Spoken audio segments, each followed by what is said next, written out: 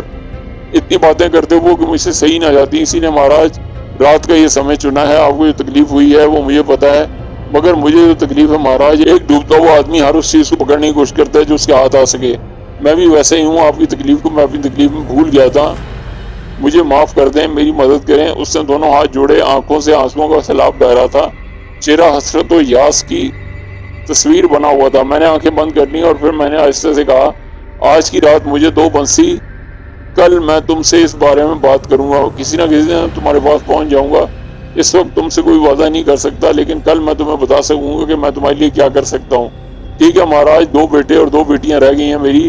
بیٹیاں اپنے سسرالیوں میں ہیں، ان کے بچے بھی ہو گئے ہیں، جیسا کہ ہیرا کہتا ہے کہ میرے سارے پریوار کو میری آنکھوں کے سامنے ختم کر دے گا۔ تو مہاراج، بیٹوں کے بعد بیٹیوں کا نمبر آئے گا اور اس کے بعد نواسے نواسیوں کا، پتہ نہیں کیا کرے گا وہ سب، کیا وہ سب کو مار دے گا؟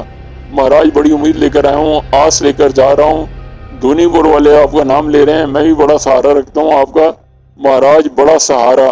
تم جاؤ بنسی راج، اب تم جاؤ، میں نے کہا، اور بنسی راج اسی راستے سے واپس چلا گیا جس راستے سے آیا تھا۔ میرے لیے بڑی مشکلات چھوڑ گیا تھا وہ بہرتا اور مجھے اپنا فرض پورا کرنا تھا۔ میں نے نیند کا خیال ترک کر دیا، پانی تلاش کر کے وضو کیا اور دو زانو بیٹھ گیا۔ میں اپنے لیے رہنمائی چاہتا تھا اور میری رہنمائی ہو گئی۔ میرے دل سے آواز ابھری کہ گناہ کرنے والا گناہ کر بیٹھتا ہے، اس کا حساب کتاب اللہ کے حوالے۔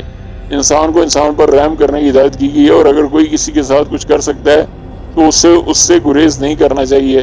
بات اگر صرف بنسی راج کی ہوتی تو بنسی راج ہر سزا کا مستحق تھا، اور وہ بھی جو اس کے ساتھ شریک تھے، لیکن وہ شریک نہیں تھے جنہیں موت کے گھاٹ اتارا گیا۔ اور یہ خبیث روح کا کارنامہ ہے جو بھٹک گئی ہے اور انتقام کی آگ میں جل رہی ہے، اور وہ عورت بھی بے قصور ہے۔ جو ماں ہے، باپ نے جرم کیا، سزا بس اسی کو ملتی تو مناسب تھا، لیکن ماں اس جرم میں شریک نہیں تھی، اور جو غم اس کو ہو رہا ہے وہ جاری نہیں رہنا چاہیے۔ یہ روشنی کی رہنمائی تھی، مجھے اطمینان نصیب ہو گیا۔ اس کا مطلب ہے کہ میں بنسی راج کی مدد کر سکتا ہوں، اور اس کے بعد مجھے مدد کرنے کا طریقہ دریافت کرنا تھا، اور میری رہنمائی ہو رہی تھی۔ میں نے اپنے بستر پر بیٹھ کر کمبل اپنے چہرے پر ڈھک لیا، اور تصورات کی ہوائیں مجھے اڑا کر نہ جانے کہاں سے کہاں لے گئی تھیں۔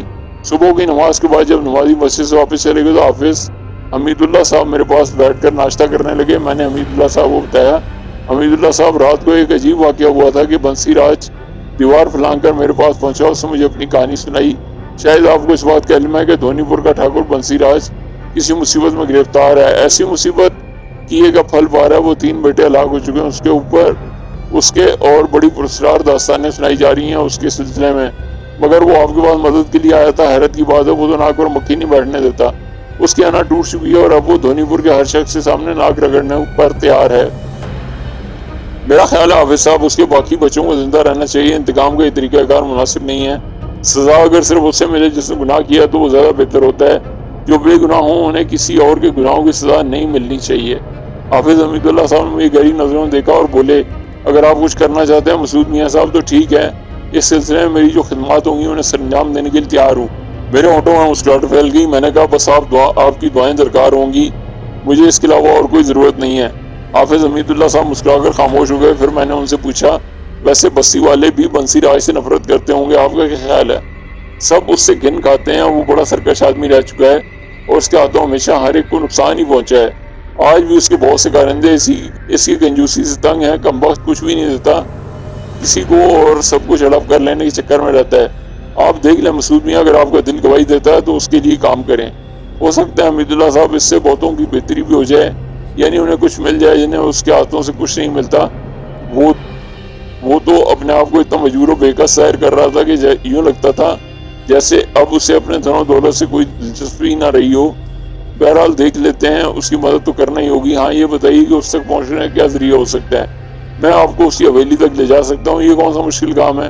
بس ذرا لوگوں سے چھپ کر جانا چاہتا ہوں تاکہ بلا وجہ شہرت نہ ہو جائے اس سلسلے میں۔ اس شہرت سے بہت سی رکاوٹیں درمیان میں آ جائیں گی۔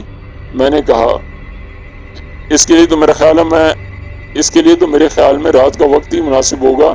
آج کا دن گزار لیجئے، عشاء کے بعد نکل جائیے۔ ویسے بھی رات کے ایک حصے میں دونی پور کی بستی مکمل پرسکون ہو جاتی ہے اور یہاں راتوں کو کوئی رونق نہیں ہوتی ہے، اور میں آپ کو وہاں پہنچا دوں گا۔ آپ مجھے بس وہاں تک کا پتہ بتا دیجئے۔ میں نے حمید اللہ صاحب سے اتفاق کر لیا۔ رات کو حمید اللہ صاحب نے میرے ساتھ جانا چاہا، لیکن میں نے ان سے درخواست کی کہ مجھے جانے دیں، یہ ضروری ہے۔ مجبوراً رک گئے۔ البتہ انہوں نے مجھے بڑی وضاحت سے حویلی کا پتہ بتا دیا تھا۔ میں چل پڑا۔ حمید اللہ صاحب نے سچ کہا تھا، پوری بستی شہر خاموشہ بنی ہوئی تھی۔ کتے تک نہیں بھونک رہے تھے، اکا دکا گھروں میں روشنی جھلک رہی تھی، ورنہ زیادہ تر گھر تاریکی میں ڈوبے ہوئے تھے۔ کبھی کسی گھر سے بچے کے رونے کی آواز سنائی دے جاتی تھی اور پھر خاموشی پھیل جاتی۔ میں بستی کے کھلے میدان میں نکل آیا، جہاں میدان کے بیچوں بیچ ایک چبوترا نظر آ رہا تھا، جس کے درمیان میں ایک بڑا بڑ کا درخت تھا۔ درخت کے نیچے ایک دیا روشن تھا اور اس کی لرزتی روشنی میں کچھ لوگ بیٹھے نظر آ رہے تھے۔ حمید اللہ صاحب نے اس درخت کے بارے میں بتایا تھا، سیدھے چلنا تھا اور میدان کے اختتام سے بائیں جانے مڑ جانا تھا، مگر میں نے سوچا ان بیٹھے ہوئے لوگوں سے اور تصدیق کر لوں۔ چنانچہ ان کی طرف بڑھ گیا۔ قریب پہنچ کر اندازہ ہو کہ وہ عورتیں تھیں، لہنگا اور چولی پہنے ہوئے سوگوار بیٹھی ہوئی تھیں۔ ان سے کوئی 2 گز کے فاصلے پر ایک شخص گھٹنوں سے اونچی دھوتی باندھے اور سلوکا پہنے گھٹنوں میں سر دیے بیٹھا تھا۔ درمیانی عورت کی گود میں تقریباً 7 سال کا بچہ سو رہا تھا۔ ان کے اس انداز پر مجھے حیرت ہوئی، نہ جانے بیچارے کس مصیبت کا شکار تھے۔ کیا بات ہے بہنوں، یہاں کیسے بیٹھی ہو؟ دھیرا ارتھی مانگ رہا ہے۔ میں ایسے ارتھی کہاں سے دوں؟ اس عورت نے جو بچے کو گود میں لیے بیٹھی تھی۔ کیا مانگ رہا ہے؟ میں کچھ نہ سمجھ کر بولا۔ میں نے جھک کر بچے کو دیکھا اور پھر بری طرح چونک پڑا۔ بچے کے جسم پر لباس نامی کوئی چیز نہیں تھی، اس کا جسم اکڑا ہوا تھا اور کوئلے کی طرح سیاہ ہو رہا تھا۔ اسی جسم میں زندگی کی کوئی رمق نہیں تھی، چہرے کے نقوش تک جل کر بگڑ چکے تھے۔ ارتھی کہاں سے لاؤں ارتھی؟ عورت نے جھنجھلا کر دفعتاً بچے نے گردن اٹھائی اور پھٹی پھٹی آواز میں ہیں کر کے رونے لگا۔ پھر بھیانک آواز میں بولا، بپو ارتھی ارتھی۔ پھر اس کی گردن اپنی جگہ پہنچ گئی۔ اسی وقت گھٹنوں میں سر دیے ہوئے شخص نے گردن اٹھا کر کہا، میں بتاتا ہوں میاں جی، سنو میں بتاؤں۔ بستی کے 20 گھر چل گئے تھے، 4 ہمارے ناطے داروں کے تھے، وہ 4 بیچارے اپنی مصیبت میں پڑ گئے۔ کرے اگر ہم کون کرتا؟ ہمارے کتے کی طرح جلے ہوئے شریر گھسیٹے اور شمشان ڈال آئے۔ چتائیں تو جیتے جی پھونک گئی تھیں۔ ہماری بڑے تو سمجھدار تھے، مگر دھیرا بچہ ہے کہ ضد کرتا ہے، پگلا کہیں گا۔ تم جاؤ اپنی گیل کھوٹی مت کرو، خود چپ ہو جائے گا سسرا، اس نے کہا اور گردن دوبارہ گھٹنوں میں دبا لی۔ میرے رونگٹے کھڑے ہو گئے تھے، کچھ سمجھ میں آ رہا تھا، حقیقت کا اندازہ ہو رہا تھا۔ میں 2 قدم آگے بڑھا اور گھٹنوں میں سر دیا آدمی کے قریب پہنچ گیا۔ تم لاکھو ہو؟ میں نے پوچھا۔ اس نے پھر سر اٹھایا۔ اس بار اس کا چہرہ اور بھیانک نظر آنے لگا۔ ہیں نہ تھے میاں جی، تھے، چھوڑا ایک نہیں، اونچی ذات والے نے سب رے مار دیے، سب بسم کر دیے، کتوں نے کھوپڑیاں پھاڑ دی ہماری۔ دیکھو یہ دیکھو۔ اس نے سر جھکا دیا، اس کے سر 2 حصوں میں تقسیم ہو گیا اور پھر وہ اوندے منہ چبوترے پر گر گیا۔ اس کے بدن سے دھواں اٹھنے لگا، فضا میں گوشت کی چراند پھیل گئی۔ دھوئیں نے ان عورتوں کو بھی لپیٹ میں لے لیا اور میں بدبو اور دھوئیں سے گھبرا کر کئی گز پیچھے ہٹ گیا۔ آنکھیں اور ناک بند کر لینے پڑے تھے، پھر ناک بند کرنے سے دم گھٹتا تو ہاتھ ہٹا دیا، مگر چبوترا خالی پڑا تھا۔ نہ عورتیں تھیں، نہ بچہ، نہ لاکھو اور نہ ہی چراغ۔ تاریکیوں لپٹا بڑ کا درخت بھیانک سناٹے میں تنا کھڑا تھا۔ یہ منظر بوتوں کی جان لے سکتا تھا۔ ہو سکتا ہے یہ خبیث روحیں اکثر لوگوں کو نظر آتی ہوں۔ ٹھنڈی سانس لے کر وہاں سے آگے بڑھ گیا۔ میدان عبور کر کے جب بائیں طرف مڑا تو پرانی درس کی حویلی نظر آئی۔ یقیناً دھنی بستی کی سب سے بڑی عمارت تھی۔ حویلی کے دروازے پر روشنی نظر آ رہی تھی، لیکن پوری حویلی پر خاموشی طاری تھی۔ میں آگے بڑھ کر حویلی کے بڑے دروازے پر پہنچ گیا۔ کوئی ہے بھائی میاں، کوئی ہے؟ میں نے آواز لگائی، لیکن کوئی جواب نہ آیا۔ تیسری آواز پر کچھ آہٹیں سنائی دیں اور گیٹ کی ذیلی کھڑکی کھل گئی۔ سفید موٹے کھیس میں لپٹے ایک شخص نے ہاتھ میں پکڑی ہوئی لالٹن اونچی کر کے میرا چہرہ دیکھنے کی کوشش کی، پھر ناخوشگوار لہجے میں بولا، کون ہو بھیا تم؟ مجھے بنسی راج سے ملنا ہے۔ مگر کیوں ملنا ہے؟ بلایا انہوں نے مجھے۔ آدھی رات کو بلایا؟ جھوٹ بولو ہو۔ اگر وہ حویلی موجود ہے تو انہیں خبر دے دو کہ انہوں نے بلایا تھا، وہ آیا ہے۔ آؤ، اس نے کہا اور میں اندر داخل ہو گیا۔ اتنی رات تو نہیں ہوئی ہے کہ یہاں سناٹا قائم ہو جائے، مگر ظاہر ہے چھوٹی آبادی ہے اور پھر حویلی کی فضا میں خوف و ہراس چھایا ہوا ہے۔ سب لوگ کونوں خدروں میں گھسے ہوئے ہوں گے۔ یہ شخص غالباً چوکیدار تھا۔ اور خود بھی سوتے سے اٹھ کر آیا تھا، اسی لیے بگڑا ہوا تھا۔ بڑے گیٹ سے حویلی کے اصل رہائشی علاقے کا فاصلہ اچھا خاصا تھا۔ چوکیدار میرے آگے آگے چلتا رہا، سامنے کی سمت سے جانے کے بجائے اس نے بغلی سمت اختیار کی، غالباً مختصر راستے سے لے جا رہا تھا۔ میرا اندازہ درست نکلا اور وہ چند سیڑھیاں چڑھ کر اندر ایک غلام گردش میں داخل ہو گیا۔ نیم تاریک راستے پر وہ آگے بڑھتا رہا، کئی موڑ مڑے، لیکن آگے بالکل اندھیرا تھا۔ اگر ایک اس کے ہاتھ میں لالٹین نہ ہوتی تو آگے جانا مشکل ہو جاتا۔ تم مجھے بنسی راج کے پاس لے جا رہے ہو یا پوری حویلی گھما رہے ہو؟ پوری حویلی تو ساری رات میں نہ گھوم سکو گے مہاراج، چوکیدار نے عجیب سے لہجے میں ہنستے ہوئے کہا۔ اور کتنا چلنا ہے؟ آؤ، اس نے ایک جگہ رک کر کہا۔ کچھ نظر نہیں آ رہا تھا۔ اس نے لالٹین نیچے رکھی اور شاید کوئی دروازہ کھولنے لگا، پھر دوبارہ لالٹین اٹھا کر بولا، آؤ اندر چل کر بیٹھو، مہاراج کو خبر کر دوں۔ لعنت ہے، میں نے کہا اور دروازے کو ٹٹول کر اندر داخل ہو گیا۔ یہاں روشنی نہیں ہے، میرے منہ سے نکلا، مگر اس کے ساتھ ہی اگلا پاؤں خلا میں لہرایا۔ ایک دم توازن بگڑ گیا، سنبھلنے کی کوشش کی لیکن نہ سنبھل سکا، اور دوسرے لمحے میرا بدن خلا میں نیچے جا رہا تھا۔ میں نے بے اختیار دونوں طرف ہاتھ مارے، مگر اسے پکڑنے کے لیے کچھ نہیں تھا۔ میں کسی گہرے کنویں میں گر رہا تھا۔ چند لمحات کے لیے سوچنے سمجھنے کی قوتیں سلب ہو گئیں، کلیجہ حلق میں آ گیا۔ میں پختہ کار نہیں تھا، جو کچھ گزری تھی ناگہانی تھی، اسی میں وہ سب کچھ ہو گیا تھا۔ لیکن میں ہر چیز سے متاثر ہوتا تھا، اور اس وقت بھی شاید اسی احساس کا شکار تھا کہ اتنی گہرائی میں گروں گا تو جسم کا حشر کیا ہوگا۔ گہرائیاں ختم ہوئیں، مگر آخری لمحات میں جیسے بدن ٹھہر گیا، پاؤں سیدھے ہو گئے اور پاؤں کے نیچے زمین محسوس ہوئی۔ کوئی دباؤ نہیں تھا، بدن ساکت ہو گیا تھا، لیکن گھور تاریکی تھی، کچھ نظر نہیں آ رہا تھا۔ یہ کیفیت بھی کچھ لمحات رہی، پھر آہستہ آہستہ اجالا ابھرنے لگا، آس پاس نظر آنے لگا۔ یہ کنواں تو نہیں تھا، اچھی خاصی وسیع اور ریز جگہ تھی، گھسے ہوئے گول پتھر چاروں طرف بکھرے ہوئے تھے۔ میں بھی ایک پتھر پر کھڑا ہوا تھا، البتہ اوپر کچھ نظر نہیں آ رہا تھا، آسمان کا احساس بھی نہیں ہوتا تھا۔ کوئی سمجھ میں نہیں آ رہا تھا کہ کیا کروں، کیا تھا یہ سب؟ چوکیدار کون تھا؟ بدن کو جنبش دی، پاؤں آگے بڑھائے اور انہیں پتھروں پر جماتا ہوا آگے بڑھا۔ کوئی 30-40 قدم نکل آیا، اب چاروں طرف مدھم سی روشنی پھیل گئی تھی۔ یہ روشنی نہ تو تاروں کی چھاؤں تھی اور نہ کسی مصنوعی شے سے پیدا ہو رہی تھی، بس آنکھوں کو نظر آ رہا تھا، لیکن آس پاس کچھ بھی نہیں تھا۔ پھر اچانک کب سے کسی کے پتھروں پر چلنے کی آواز آئی اور میں چونک پڑا۔ ایک انسانی جسم تھا، لباس سے بے نیاز سیاہی مائل، میری طرف آ رہا تھا۔ میں اسے دیکھتا رہا۔ جب وہ قریب آیا تو دل پر جو ہلکا سا اثر پڑا، سب کچھ مکمل تھا، مگر چہرے پر کچھ نہیں تھا، ناک نہ آنکھیں نہ ہونٹ، بس خد و خال کا ایک گول سا چہرہ تھا۔ مجھ سے کچھ فاصلے پر وہ رک گیا۔ کون ہو؟ میں نے پوچھا۔ ماما ہے توہار، تو کون رے؟ آواز آئی۔ بھانجا ہوں تمہارا۔ میں بے اختیار ہنس پڑا۔ ویسے یہ آواز اس چوکیدار کی نہیں تھی جس نے مجھے فریب دے کر یہاں پہنچایا تھا۔ ٹھٹول کرے ہے میاں جی، ہم کا جانت نہ ہے کہا، سارا ٹھٹول نکال دیے ہے۔ ہاں منتر پڑھویں آئے رے، پڑھ منتر، ہم اور دیکھیں تورے منتر وا۔ ہیرا ہو تم؟ میں نے پوچھا۔ بھٹی میں گیا ہیرا، تے حویلی ماں کا ہے آئے رے، ادھر توہار کا نام کام نہ ہوئی ہے، ہم کہہ دیت ارے اس پاپی کے لیے گرے ہے جس نے ہمارا کا ترسا دی ہے، سب کے سب بدلہ لیں گے اس سے۔ ہاں تم کون ہو مجھے بتاؤ، میں نے کہا اور چند قدم آگے بڑھا، لیکن اچانک ہوا کا ایک جھونکا سا آیا اور اس نے اس کے سیاہ جسم کو بکھیر کر زمین پر گرتے ہوئے دیکھا۔ گول چکنے پتھروں پر جلے ہوئے کوئلے کی راکھ بکھری نظر آ رہی تھی۔ تو کا کچھ بتانے کی ضرورت نہ ہے، ہم کا تے اپنی سنبھال۔ ہماری طرف سے دوسری طرف سے آواز آئی، میرے منہ سے ہلکی سی آواز نکل گئی۔